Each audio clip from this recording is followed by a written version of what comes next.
नमस्कार ताई. नमस्कार. हां, तुमचं नाव काय? वैशाली. पूर्ण नाव? वैशाली सुरेश चौकमल. ओके. राहायला कुठे आहेत तुम्ही? उल्हासनगर. उल्हासनगरला. ओके. कोण आलं होतं तुमच्याकडे? शर्मिला ताई. शर्मिला मॅडम आल्या. ओके. कशा संदर्भात दिली होती औषधं तुम्हाला? हेच गुडघे त्रास, कंबरचा गॅप, हा. कंबरचं दुखणं, ओके. हातपाय, शरीर फुलणं, म्हणजे सुजन याची शरीराला, हां हां. सफेद पाणी पोरीला. ओके, त्या संदर्भात दिले हा. होते.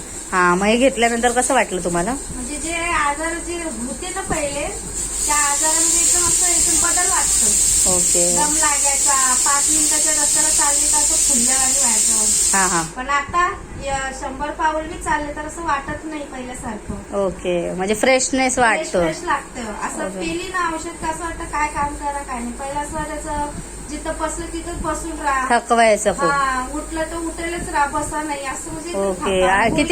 किती दिवस पिलात तुम्ही औषधं? आता मला झाली 2 ते 3 हप्ते चालू झाले वाटतं. 3रा हप्ता वाटतं. ओके, म्हणजे महिना झाला. महिनाच होतोय. हा, ओके, चालेल. असा फरक जाणवला तुम्हाला? जाणवतोय. चालेल. दुसरं आपले जे पेशंट्स आहेत त्यांना तुम्ही काय सांगाल औषधांबद्दल?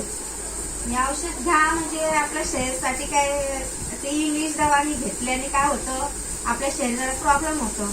ही आपण पेली ना म्हणजे आपल्या शरीरामध्ये आयुर्वेदिक आहे, झाडापाल्याची आहे, काही नुकसान करणारच नाही. बरोबर. आपण विश्वास नाही ठेवला तरी पण आपल्या शरीराला चांगलीच आहे ना. आपण हो. असं झाडपाले खातो काही व्हायरल झाल्यावर, म्हणजे तर आपल्या शरीरामध्ये पसरणार तर काही ना काय आजार धुंता. बरोबर.